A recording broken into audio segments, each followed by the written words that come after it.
A debutat și meciul dintre UNEFS București și Proactiv Târgoviște în notă de echilibru 3-2 pentru UNEFS. Acum e 4-2. A căzut pe filou acel balon și a revenit în terenul echipei Proactiv Târgoviște. În caz contrar ar fi fost deranj pentru bucureșteni.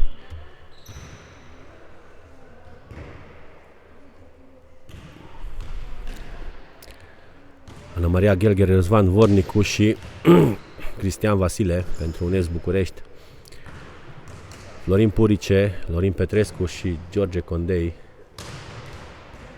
pentru Proactiv Târgoviște. Acum vine scurta lui Lorin Purice, dar s-au apărat bine jucătorii de la UNEFS București. Este Sorin Didă, numărul 8 de la Proactiv Târgoviște, cel care joacă în apărare. Nu este George Condei. Acum Purice trage. A ales o variantă mai energică. O execuție care a adus un nou punct pe tabela de marcaj pentru echipa din Târgoviște. Vasile Sorian Junior și Alex Sorian sunt cei doi arbitri al acestui joc. Acum 5-4.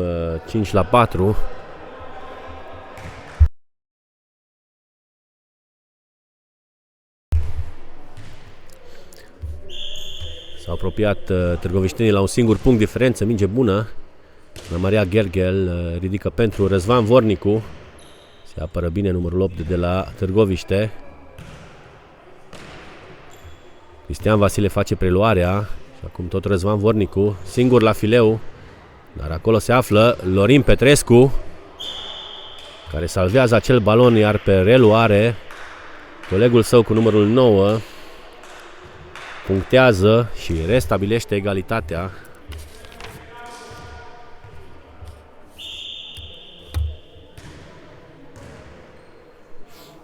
Din nou Cristian Vasile.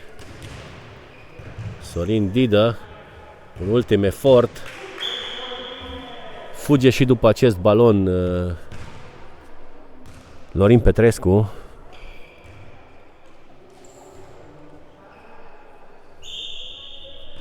Dar este 6-5 pentru UNEFS. Nou Purice. Acum se apără bine. Anticipau acest balon jucătorii de la UNEFS București. Este 7-5 pentru echipa din capitală.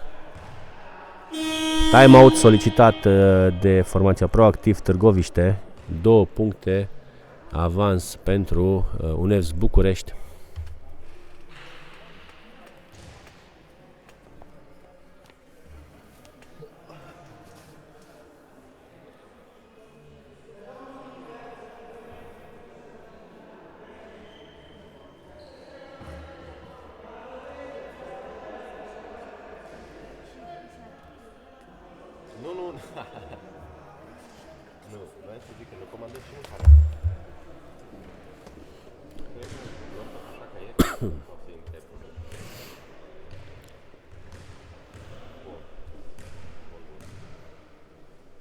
Se rea jocul.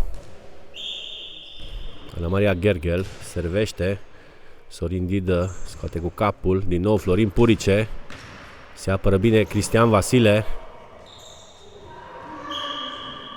A ținut bine piciorul Răzvan Vornicu. S-a așteptat ca Florin Purice să joace acest balon cu capul. Mingea din capac a căzut în terenul echipei din Târgoviște. 8-5 pentru UNEFS București.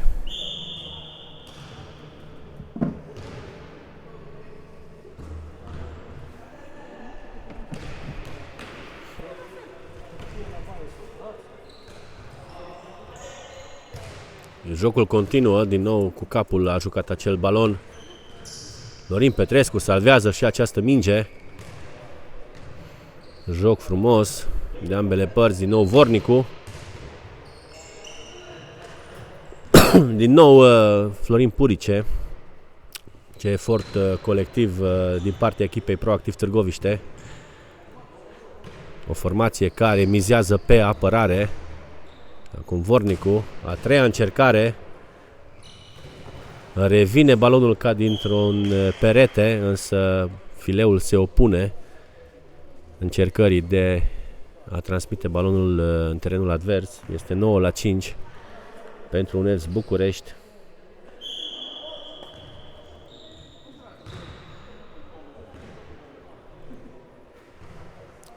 Și minge de set pentru formația din capitală. 10-5.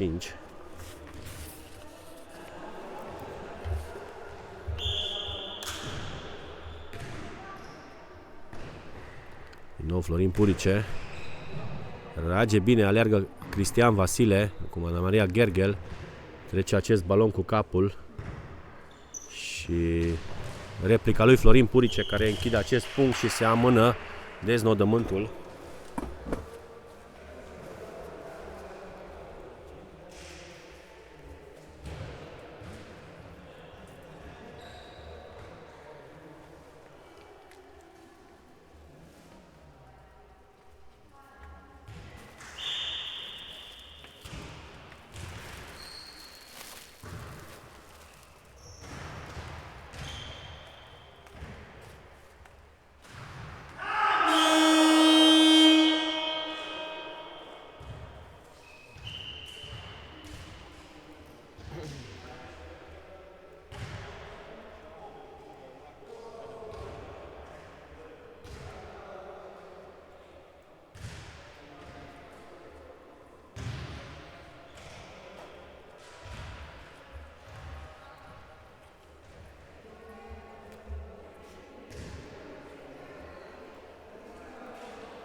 Trăiască Vasi!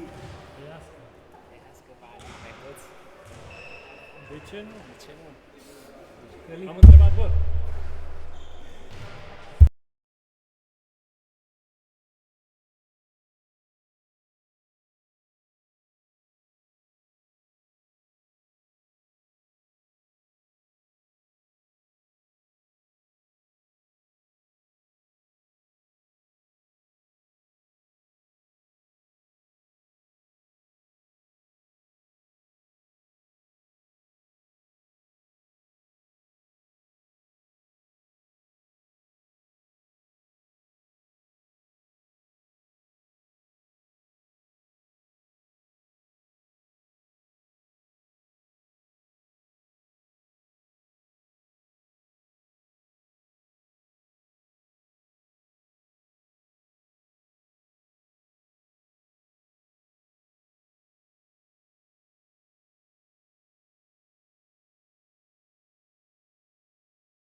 Nico Iațu.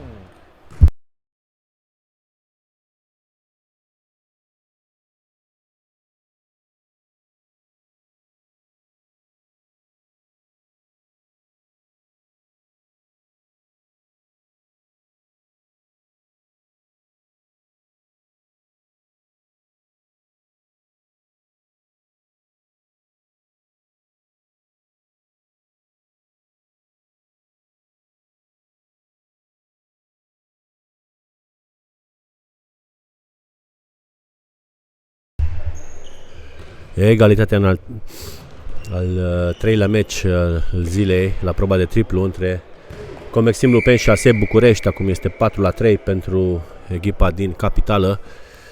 Între timp ați putut urmări disputa, înainte ați putut urmări disputa dintre UNES București și Proactiv Târgoviște. S-a impus echipa UNEFS-ului în fața celor de la Târgoviște.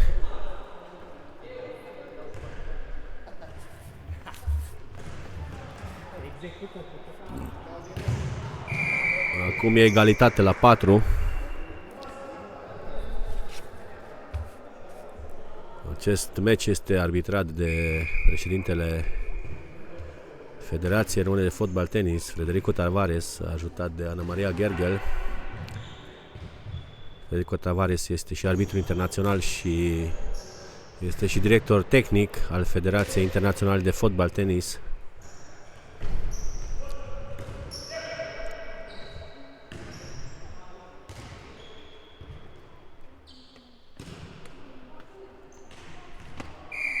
Închide acest punct Lucian Purice pentru Comexim Lupeni și duce scorul la 5-4 pentru această formație.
Ai rezolvat aia cu Darius? Am văzut când eram acolo jos.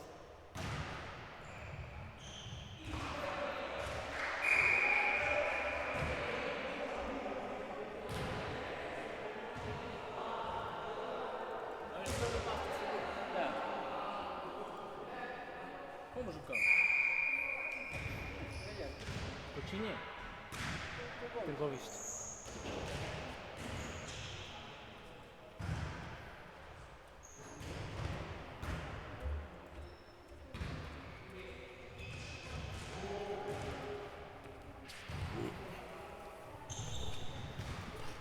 Se menține echilibrul între cele două echipe. În atac, formația din Lupeni se apără bine. ASEB București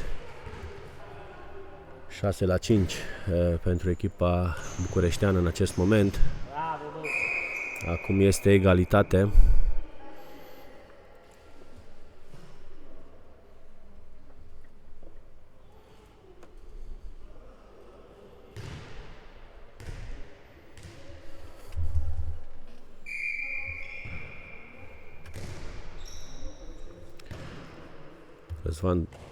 Victor Dulceață cu numărul 73 de la ASEB București împreună cu colegii lui Dragoș Bidirianu și Răzvan Udrea. De cealaltă parte, deja trioul pe care l-ați putut urmări și în primul meci dintre Slatina și Lupeni, Stoienică, Purice și Hoca. Acum e 7-6 pentru ASE, însă vine această greșeală pe serviciu care restabilește egalitatea.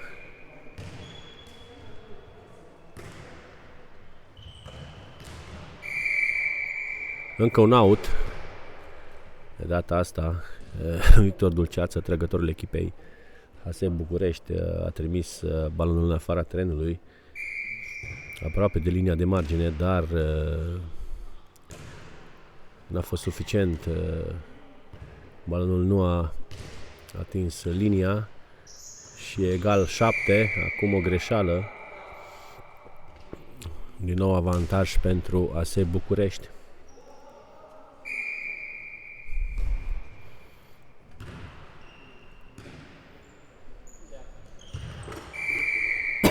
Din nou aceeași problemă pentru numărul 10 de la Lupeni. 9-7 pentru ASE București. Trimite Răzvan Udrea acest serviciu în afara trenului. 9-8 avea o șansă bună formația ASE de a-și consolida avantajul de pe tabelă și să se impună. Acum este 9-9. S-au schimbat rapid lucrurile.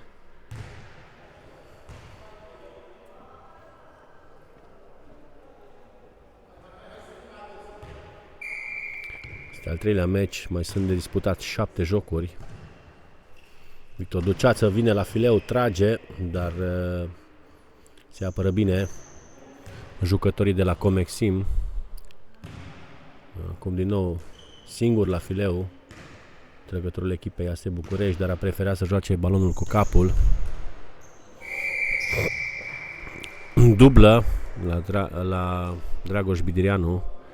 Ridică mâna în semn de fair play, recunoaște abaterea și este minge de set pentru Comexim Lupeni. 3 puncte consecutive reușite de echipa din Valea Jiului, care are prima șansă în a câștiga acest prim set.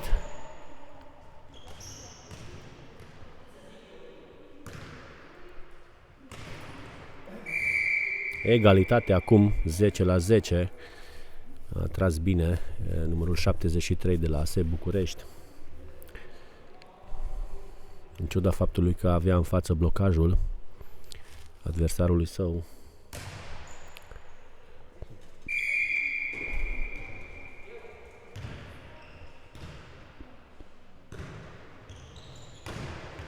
Victor Dulceață intervine cu un blocaj. Balonul ajunge în afara terenului din piciorul jucătorului de la Lupeni. Acum este 11-10 pentru ASE.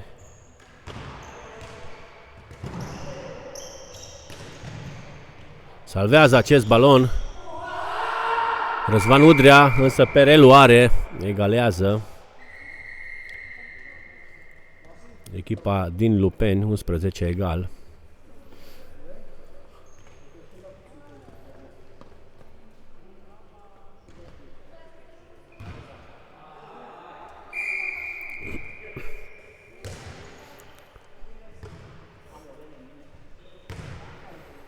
Acum avantaj pentru Lupeni la această fază. Salvează Răzvan Udrea, iar pe faza a doua Victor Dulceață punctează. 12-11, minge de set acum pentru ASE București.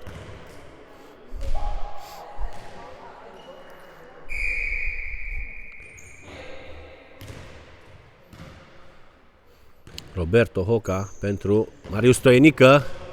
O scurtă, dar ineficientă. Acum Dulceață atacă acest balon. Hoca trebuie să-l transmită dincolo. Întâlnire de gradul 3 acolo între Victor Dulceață și Marius Stoienică. 13-11 pentru ASE București. A fost un blocaj bun, dar ineficient al lui Stoienică, care a pus piciorul, dar balonul a părăsit terenul de joc din piciorul lui. Astfel ASE București câștigă acest prim set cu 13-11.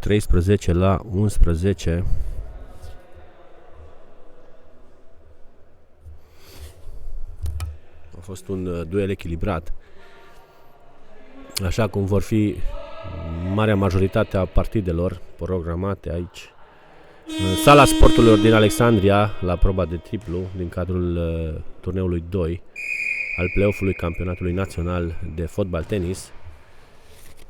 A debutat setul secund. Stoienică deschide scorul și își aduce echipa în avantaj după această execuție.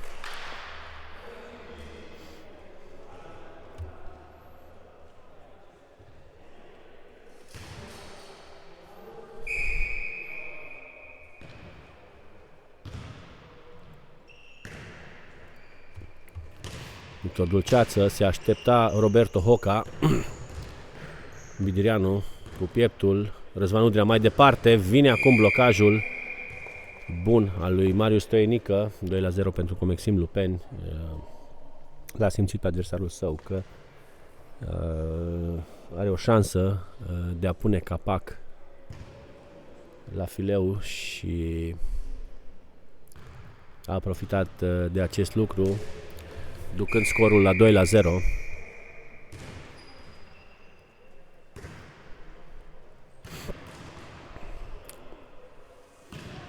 Lucian Purice înapoi pentru Marius Stoienică. Acum Bidirianu pentru Dulceață, vine din nou capacul lui Stoienică. Acum tot Marius atacă acest balon. Se joacă pe apărări fără blocaj la fileu. Acum este Stoienică acolo, îl blochează, jocul curge, dar balonul iese în afara terenului de joc. Face și AS București primul punct. Nou Stoienică fără blocaj pune jos acest balon și este 3-1 pentru Comexim.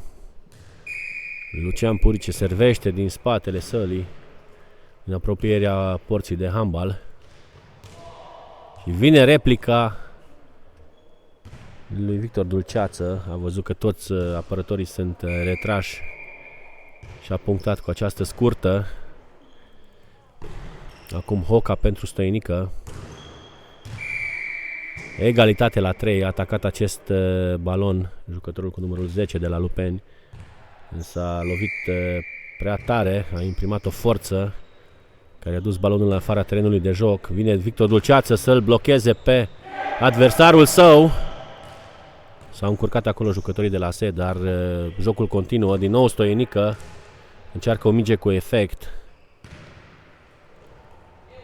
Acum face preluarea. Vine Dulceață la blocaj. Merge în continuare jocul.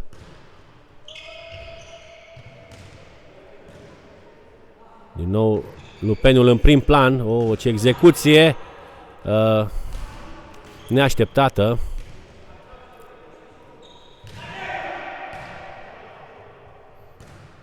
Un joc confuz de ambele părți. Au fost câteva mingi care nu se aștepta nimeni să meargă în acel sens. Acum, cu ajutorul fileului, punctează Marius Stoienică. Ambele echipe au avut prim planul și au avut posibilitatea de a câștiga acest punct. Au făcut acest lucru jucătorii de la Comexim. Nou Stoienică. Se apără bine Bidirianu.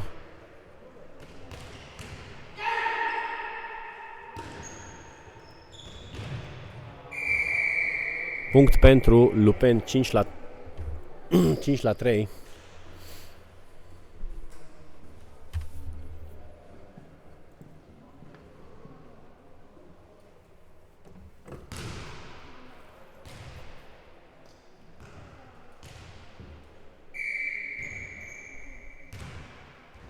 Bidirianu cu capul, Răzvan Udrea singur la fileu, Victor Dulceață trimite în zona în care se apără însă băieții de la Lupeni. Este 6-3. N-am reușit să retrimită mingea în joc componenții echipei AS București. Acum însă este o greșeală al lui Lucian Purice, 6-4. Udrea la serviciu. Vine Stoienică și punctează. 7-4. Deși doi jucători de la AS erau pe acea parte a terenului, n-au putut interveni. Din nou Purice.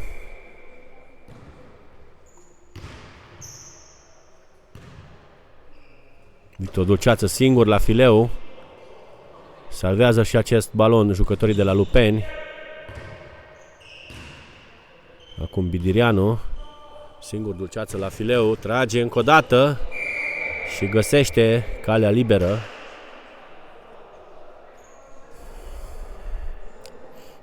Două puncte asemănătoare, câștigate cu o minge lungă care a ajuns în zona fundașilor, dar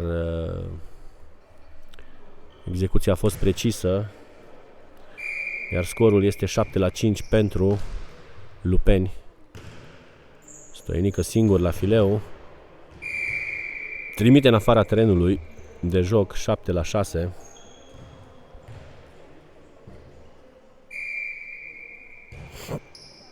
Face preluarea Lucian Purice, Roberto Hoca pentru Marius Stoienică. Încă o dată, în aceea zonă, trimite în afara terenului jucătorul cu numărul 10 de la Comexim. Două puncte consecutive obținute de bucureșteni pe greșeala adversarului. Acum vine Dulceață la blocaj.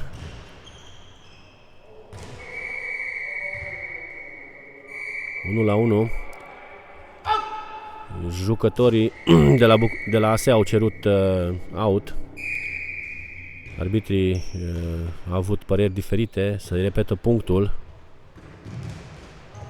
Bidirianu scoate cu pieptul. Acum Dulceață singur la fileu. Hoca rezolvă acest balon. Nu vine Dulceață la blocaj. A așteptat să tragă, știind că are în spate coechipierii care se apără bine. Din nou Stoienică.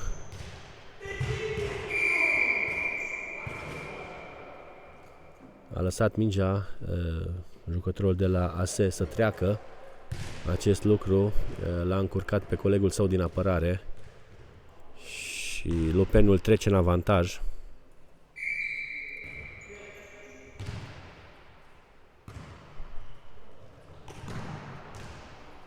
Minge în afara terenului, 9-7. A ales procedeul potrivit, i-a pus pe picior greșit pe adversari Victor Dulceață, dar a trimis în afara terenului. 2 puncte avans pentru Comexim Lupeni. Tot el acum nu mai greșește. 9-8. Capitanul echipei ASE își exprimă regretul pentru greșeala de mai înainte. 9-8. Vine blocajul. Încă o dată Stoienică reia balonul. E șansa lui echipei ASE de a juca acest balon. Hoca cu pieptul. Purice, Stoienică. Este traseul pe care circulă balonul la echipa Comexim.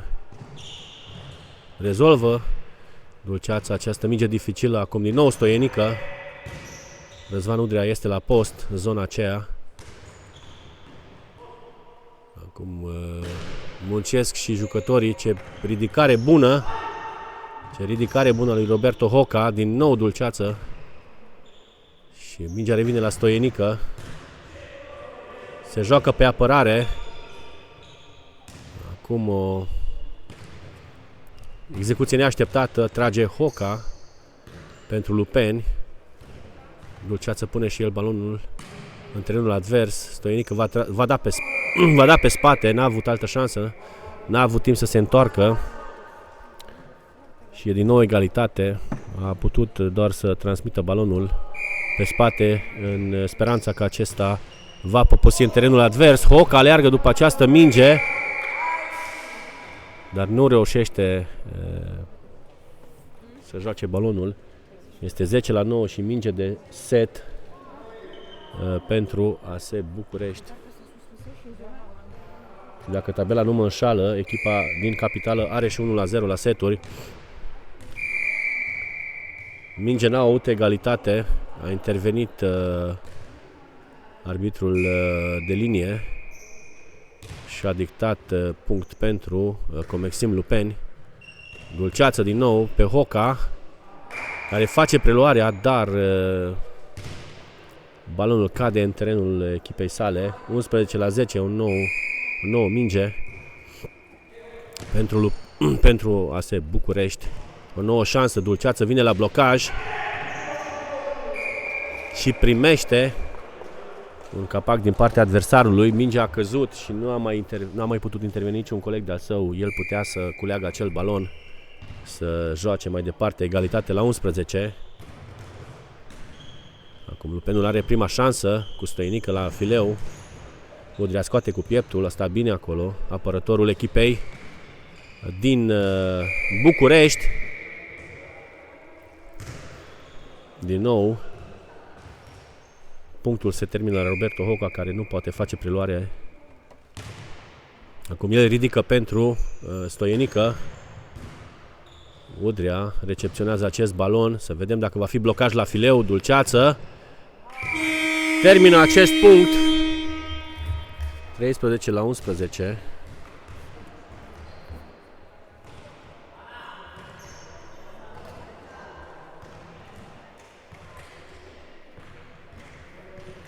La fel ca și în primul set, câștigă ASEB București cu scorul de 2 la 0. Un meci încrâncenat,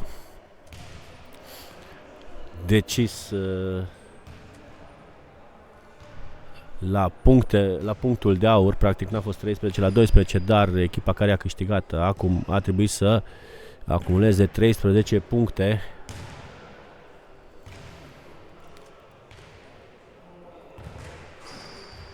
Frumos și acest duel între Comexim Lupeni și ASEB București.